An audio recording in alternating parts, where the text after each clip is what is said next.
Na década de 80 já existiam as gigantes italianas no que toca a armas de caça.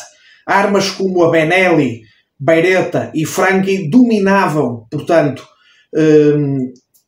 os armeiros dos caçadores, mas houve uma outra marca que também fez muito sucesso, especialmente com aqueles caçadores que queriam uma Beretta, mas não tinham dinheiro para uma Beretta. Hoje, meus senhores, vou-vos falar das semiautomáticas Breda, vou-vos dar um pequeno sumário da história da Breda mecânica bresciana e depois vou incidir especialmente no modelo Altair Special ou Altair Lusso, que basicamente foi o que um de vocês pediu. Neste caso, o Mexias. Ele tem muitos S lá no arroba do Instagram. Eu acho isso engraçado. Mexias. Portanto, Mexias. Vou-te chamar assim, porque é assim que eu vejo o teu arroba. Mexias, vou então fazer aqui esta apresentaçãozinha. Vou falar especialmente na Breda Altair Lusso, mas também vou fazer referência a uma outra Breda que antes dominou as vendas da marca. Portanto, sem mais demoras, vai rodar a vinheta. Vemos já daqui a um bocado.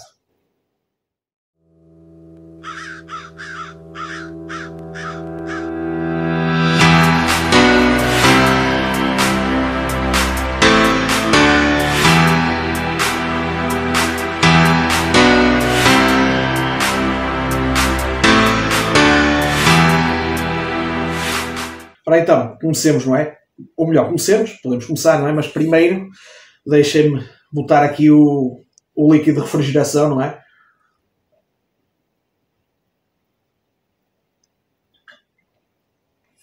Eu gosto muito de refrigerantes, mas às vezes uma água fresquinha vem mesmo a calhar.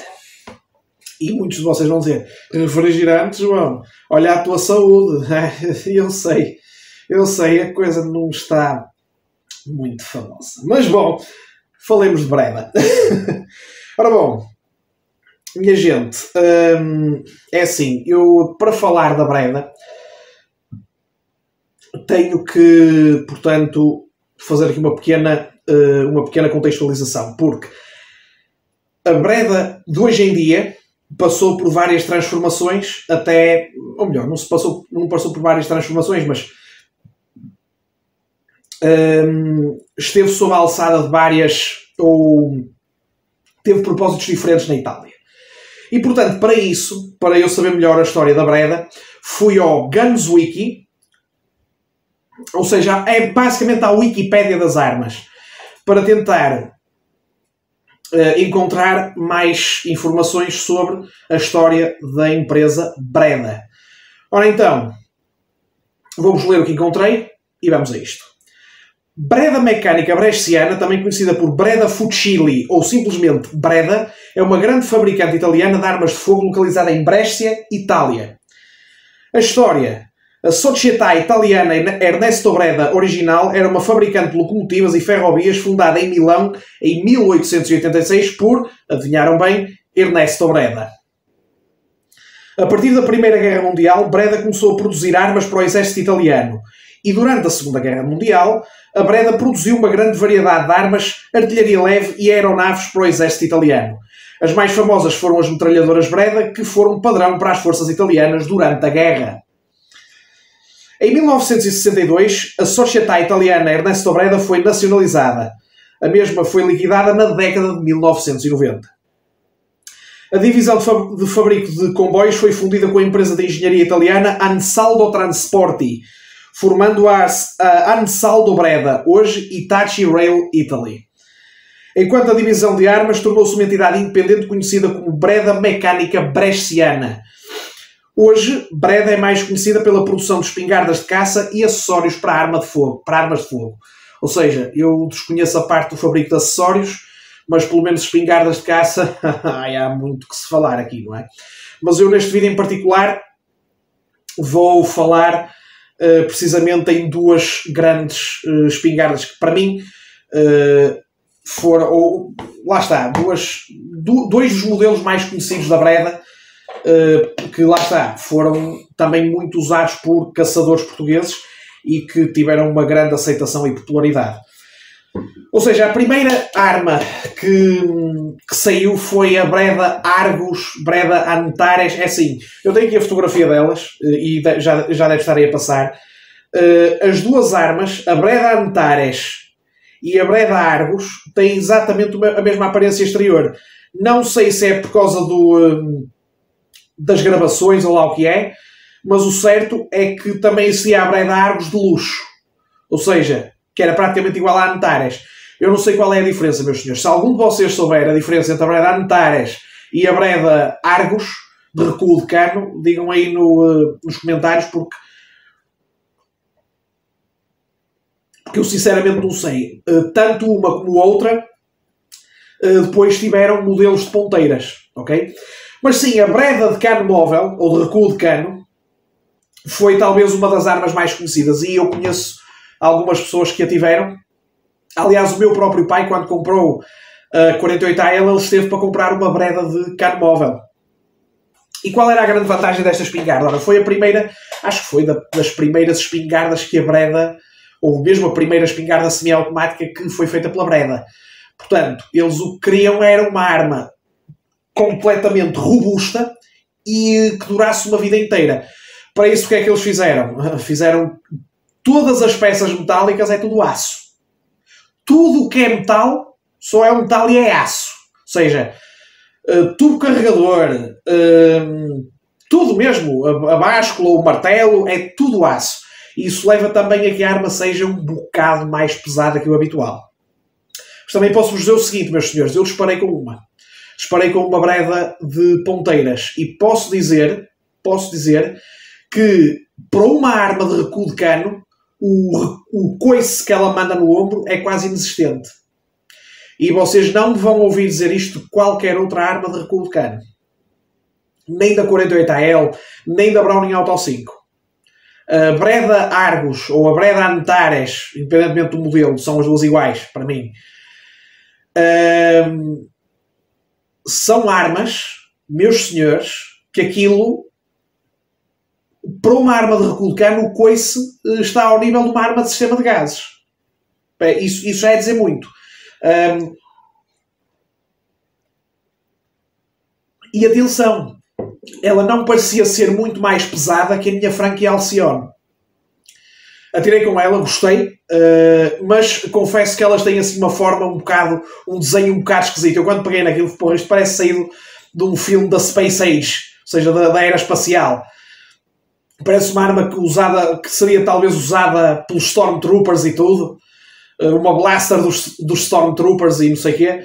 Porque lá está, tem um desenho muito esquisito. Mas quando eu apontei com ela a primeira vez que eu meti à cara, eu posso dizer que foi toda uma revelação, meus senhores. Foi uma coisa do outro mundo. Eu pensei, esta arma que é feinha como tudo, tem um encar melhor do que muitas caçadeiras modernas.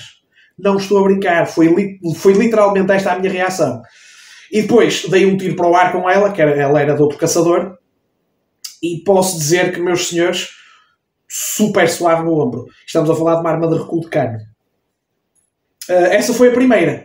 Foi a primeira e, basicamente, foi também uma espingarda de recuo de cano que supostamente era desmontada com poucas ou nenhumas ferramentas. Vocês já devem ter visto pelas fotografias que passaram há um bocado que ela tem à semelhança das Benelli 121, tem aquela parte em cima que sai, aquela dust cover que sai. Ou seja, basicamente permite depois sacarmos o cano, sacarmos a culatra e até mesmo o sistema de disparo. Dizem que não é tão difícil quanto isso sacar o sistema de disparo. Portanto, havia uma grande vantagem nesta arma. E claro, poder, por exemplo, ter uma culatra suplente e substituir as peças sem ferramentas é ótimo. Eu até falei disso no vídeo que eu fiz sobre as armas que escolheria para um cenário SHTF, ou seja, um cenário de sobrevivência. Um cenário que existia um colapso da sociedade. Ou seja, ter uma arma à qual se possa substituir rapidamente as peças, ou de forma relativamente rápida, não tem que ser em 2 segundos, mas que seja uma substituição fácil de peças, é importante. E às vezes estas Breda, a Argus, a Antares e tudo, podem ser grandes aliadas. Não digo que não. Mas o Mexias disse que tinha uma Breda Altair Lusso de ponteiras exteriores. E, meus senhores, essa arma foi a que fez mais sucesso. Porquê? Porque é uma cópia chapada de uma Pietro Beretta. Aliás, deve haver peças daquela arma que dão uma Pietro Beretta 303. Vocês têm aquele fuste, o fuste com retensor, que tem aquelas pontas de recartilhada, aquelas múltiplas pontas na extremidade superior do fuste. Esse fuste para mim é o mais bonito que há, e era capaz de meter isso numa Pietro Beretta. E portanto, lá está. Essa arma, a Breda Altair Lusso, como vocês devem estar a ver, é baseada quase inteiramente na Pietro Beretta 303. A única diferença é que, como estas ainda eram dos anos 80, 85, 86, ainda era muito comum usar-se as ponteiras exteriores. Portanto, elas tinham um sistema Breda, um sistema de ponteiras Breda, que acho que ainda hoje, atenção, ainda hoje, vírgula, hoje em dia já não se fabricam caçadeiras Breda com ponteiras exteriores.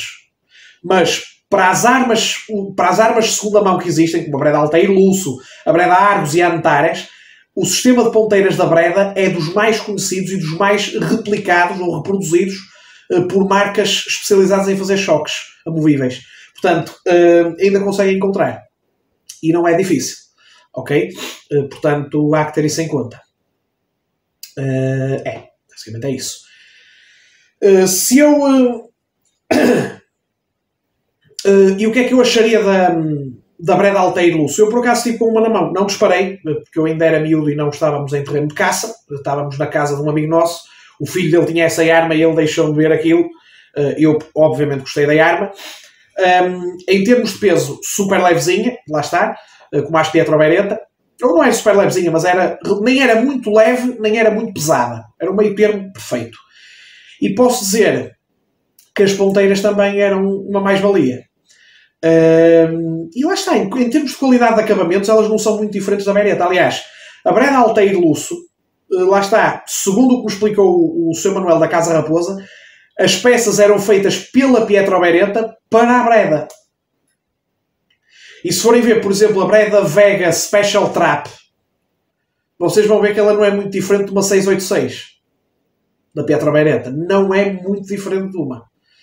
Portanto, deve ter havido, na minha opinião, com a Breda Altair Lusso, com a Aries 2 e por aí, uma parceria entre a Breda e a Pietro Beretta para o fabrico das peças. E o certo é que depois essas armas foram usando aqui, vou dar aqui numa de Paulo Futre, foram popularíssimas, não é? Não sei se essa palavra existe, não é? Portanto, peço desculpa se eu estiver aqui a assassinar a língua portuguesa. Mas sim, eram armas muito populares e como custavam muito menos do que uma Pietro Beretta, os caçadores portugueses diziam, prefiro esta, é de ponteiras, mas é metade do preço de uma Beretta, por exemplo, dá para eu ir na mesma às perdizes e é tão boa como uma Beretta, então vamos lá ver. Basicamente a Pietro Beretta com a Breda Altair Lusso fez o mesmo que fez com a Browning B80, produzia as peças e fazia parcerias com as marcas. Pronto. Não é? Sobre a Breda Altair Lusso, é assim, eu não sei se comprava uma, lá está, eu neste momento tenho o armeiro cheio e já não planeio adquirir mais armas, e são 10, portanto, vejam bem a complicação que eu me fui meter. Isto para limpar as armas é uma coisa por demais, mas se eu escolhesse se eu era capaz, imaginemos que eu tinha só as que foram dadas pelo meu pai e pelo meu avô, que eram 5. Se eu escolheria uma Breda Altair Lusso? Sim, sem dúvida. Lá está, é uma arma boa e depois tem as ponteiras adaptáveis. Só que o problema, meus senhores, era escolher uma que tivesse mesmo 61 de cano. Porquê? Porquê? Pergunto a vocês. É precisamente pelo facto de que com 61 de cano, vocês se puserem uma ponteira de 10 cm, ela fica mesmo com 71 e não com 75 ou 76. Porque eu já vi também bredas de recuo de cano que têm 61 cm e depois uma pessoa vai a medir e aquilo, não, aquilo afinal tem cano de 66. Ou seja, não é bem assim. Há algumas que sim que têm mesmo 61 de cano, outras que já não. Ok? Outras que já têm um bocadinho a mais. Aliás, Eu vi um cano Breda de ponteiras à venda na Cassitel, por exemplo, para quem tivesse uma Breda ou uma Pietro Beretta e quisesse um cano de ponteiras, aquilo era 71 cm com ponteiras exteriores. Ou seja, imaginem uma ponteira de 10 cm naquilo, ficava com 81. Não é, minha gente? Eu sei. Mas é assim, o que é que eu acho da Breda Altair Lusso? É uma arma boa. É uma arma excelente. E agora, elas, em termos de armas usadas, algumas delas estão para aí a 350 euros, 400 euros. Ou seja, são muito baratas e para a primeira espingarda aquilo é um espetáculo. Tenham atenção, de ver o interior do cano para ver se está tudo direitinho. O cano tem que estar com um espelho, ok? Tem que estar com um espelho, porque senão não vale a pena comprar. O cano corroendo acabou, não há muito que se possa fazer. Depois até pode criar sítios fracos, sítios sensíveis no cano, ok? Portanto, é comprar uma. E como eu disse, se ela tiver arranhões na madeira, tudo bem. Se ela tiver o metal ligeiramente, com o banho ligeiramente a sair, tudo bem. O que importa é que o interior do cano esteja com um espelho. Certo? Porque aí sim, aí já vale a pena essa arma ser comprada por vocês. E depois lá está, meus senhores, vocês compram-na por 350 paus, ela tem uns arranhõezitos na madeira, mas tem um cano bom, opá, pronto, olha, é um ferro para bater mato, não é? Dá para ir para as perdizes para as encostas de urros, ou então para as planícies alentejanas. Isto se vocês puderem, se não forem, isto se tiver lá zonas de caça associativas e municipais, porque nas turísticas aquilo puxa um bocado. Mas pronto, minha gente, já não é água. Eu depois de acabar o vídeo bebo outra vez. Mas pronto, ficamos por aqui. Na minha opinião, minha gente, a Breda, as armas Breda no geral costumam ser boas, só que hoje têm uma desvantagem. Hoje elas estão caras. Elas estão muito caras. Por exemplo, a Breda Titano, que é um dos modelos mais recentes da Breda, hoje em dia vocês pagam à vontadinha 2.000 euros por uma. O que, digamos, na minha opinião, retira um bocado a ideia do propósito inicial das armas Breda, que eram ser armas acessíveis, mas fiáveis, para os caçadores poderem então caçar sem problemas, mas também não terem que abrir muitos cordões à bolsa. Ok? Portanto é isso, mas de resto, Breda Altair Lusso, na minha opinião, espetáculo. Minha gente, ficamos por aqui. Se vocês gostaram deste vídeo, já sabem, deixem o vosso likezão gostoso e, acima de tudo, subscrevam o Lusitano Outdoor Channel, ativem o sininho das notificações e personalizem para a opção de todas para estarem então a par de todas as novidades do canal. Minha gente, da minha parte é tudo e já sabem, da melhor forma possível, aproveitem os outdoors, boas caçadas, boa pesca, bom tiro desportivo, um grande abraço e até à próxima.